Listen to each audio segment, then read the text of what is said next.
topiko sa araw na ito ay tungkol sa ang Pilipinas bilang isang bansang arkipelago. So narito ang ating mga objectives. Matukoy ang mga katangian ng Pilipinas, maunawaan ang kahalagahan ng pagiging arkipelago at maipaliwanag ang mga hamon at oportunidad dulot ng pagiging arkipelago ng Pilipinas. So, ano nga ba ang isang bansang arkipelago?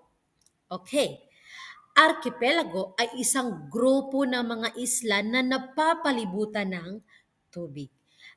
Ano nga ba ang isla? Ang isla ay isang peraso ng lupa na napapalibutan ng tubig. So ang bansang Pilipinas ay binubuo ng mga arkipelago or mga isla. Okay, remember, isla, napapalibutan ng tubig or island. So ang mga likas na yaman or natural resources ay mga mineral, kagubatan, tubig, matabang lupa, na mahalaga sa isang bansa. So, natural resources or likas na yaman. When you say likas na yaman or natural resources, hindi natin likha. Likha iyan ng Panginoon. Like lake or mga lawa, like talon or falls, marami pang iba like oceans, mga dagat or karagatan. Yan ay likas na yaman or natural resources.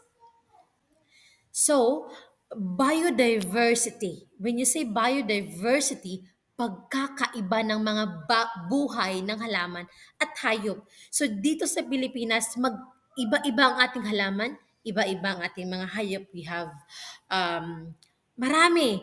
We have wild and tame animals, mga hayop at mga halaman na nagpapakita ng kagandahan sa bansang Pilipinas. Sea or dagat, isang malaking bahagi ng maalat na tubig, mas maliit kaysa karagatan na bahagyang napapalibutan ng lupa. Iba naman yung karagatan or ocean. Okay, mas malaki ito at wala kang makikita na mga lugar or mga like other island or isla. Coral reefs or bahura ng corals. Ito yung underwater ecosystems. Okay? And then we have also coastline or baybayin na makikita sa ating bansang Pilipinas. Ang tabing dagat or coastline, ito ay mga nagpapakita ito ng anyo at itsura ng ating karagatan also. Mga katangian ng Pilipinas bilang isang arkipelago or binubuo ng mga isla or island or islet. Binubuo ng mahigit 7,000 isla na hinahati sa pangunahing tatlong pangkat, ang Luzon, Visayas at Mindanao. So more than 7,000 island, and divided into three main parts, Luzon, Visayas, at Mindanao. Geographiya or geographical na aspeto or geography kabuuan ng ating arkipelagong bansa. Makikita natin ang Pilipinas sa Timog Silangang Asya. Again, Timog Silangang Asya or Southeast Asia. Southeast Asia or Timog Silangang Asya. Ito ay napapalibutan ng dagat Pilipinas sa silangan, dagat Celebes sa timog at dagat Sulu sa kanluran. Remember, ang klima ng Pilipinas ay tropical or tropical climate. Okay, na nakakaranas ng mainit at maulan na panahon. Hindi lang mainit, hindi lang maulan, but both. Okay? Kahalagahan ng pagiging isang arkipelago or its importance of being an archipelago. Okay? Its biodiversity or the Philippines is rich in biodiversity is due to its numerous islands. Pagkakaiba. Marami tayong natural resources na makita sa Pilipinas, right? And then its culture or kultura. Bawat isla ay may natatanging kultura at tradisyon. It's very nice. At economy or ekonomiya, ang ekonomiya ng bansa ay nakikinabang. So, ang ekonomiya or economy ng bansa ay nakikinabang sa pangingisda, turismo at kalakalan sa dagat. Of course, dahil tayo ay isang archipelago na bansa, marami tayong karagatan or dagat. Kaya ang pangunahing hanapbuhay ng mga tao ay pangingisda at turismo at kalakalan sa dagat. Mga hamon ng pagiging isang archipelago or challenges of being an archipelago. First is transportation or transportasyon. Kahirapan sa transportasyon sa pagitan ng mga isla.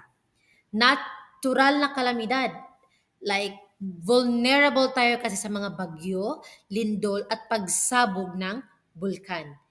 Pamamahagi ng yaman, hindi pantay na pamamahagi ng mga yaman sa mga isla. So, that is the challenges of being an archipelago. Kabutihang dulot ng pagiging archipelago. Una, likas na yaman.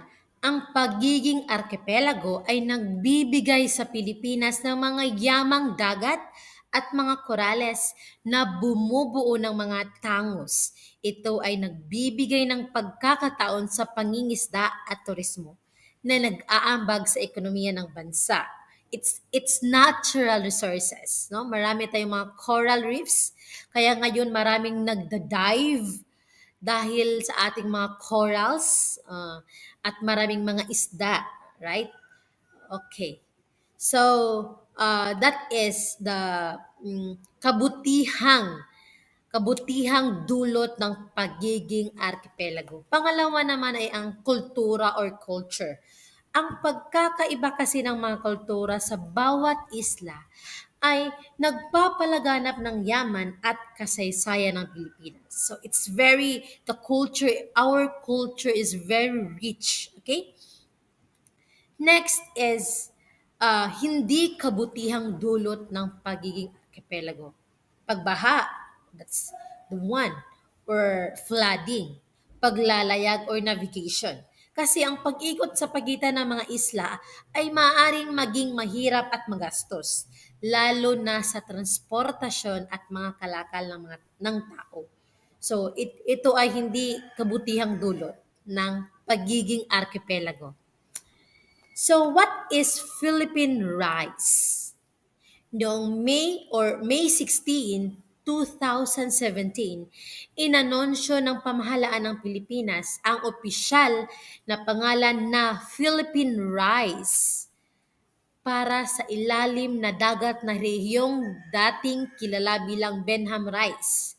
Ang hakbang na ito ay ginawa upang ipahayag ang soberanong karapatan ng bansa sa lugar na mayaman sa likas na yaman at sakop sa eksklusibong zonang pang-ekonomiya ng Pilipinas. So, it was called Benham Rice. Okay? Again, this was made to assert the country's sovereign rights over the area, which is rich in natural resources and lies within the Philippine Exclusive Economic Zone, or EEZ. Okay? So, what is EEZ or eksklusibong zonang pang-ekonomiya? Ito ay isang bahagi ng dagat kung saan ang isang soberanong estado or special rights ay may natatanging karapatan, no? Sovereign state. The sovereign state has a special right sa pagsaliksik at paggamit ng mga yamang dagat. Okay? So, ang pag-aaral ng Pilipinas bilang isang archipelago ay mahalaga upang maunawaan ang geografiya, that is the first one. The second one is pahalagahan ang kultura or our culture. Third one, paunlarin ang ekonomiya. Pang-apat, pangangalaga sa kalikasan. Panglima, pagtaguyod sa soberanya or sovereign. Paghahanda sa kalamidad. That is the reasons why we need to study Pilipinas bilang isang archipelago. So we have also pasulit or quiz just to read and then answer the question. Okay, these are the translation. Studying the Philippines as an archipelago is important too because of course it prepares for the disasters to come, no? Para maging handa tayo, di ba? At marami pang iba. So, narito ang mga pasulit or quizzes. Ayan. Ayan. Remember, sa pag-aaral ng Pilipinas bilang isang archipelago, ipinapakita nito ang karangalan ng Diyos bilang lumikha. In Genesis 1:9, God taught us to take care of His creation, including being stewards of nature and respecting each other's culture. Our faith or ating pananampalataya ay nagtuturo sa atin na maging handa sa mga kalamidad at maging mabuting tagapamahala ng likas na yaman. Ayon sa Genesis 1:31, itinuro ng Diyos na ang kaniyang likha ay napakaganda. Our belief in environmental responsibility and cultural respect teaches us to take care for nature and use it wisely for the benefit of all. Thank you for watching. I hope you learned something new today. Thank you for watching. I hope you learned something new today. Thank you so much. Don't forget to like, share, comment down below what will be our next topic, and don't forget to share this to your friends.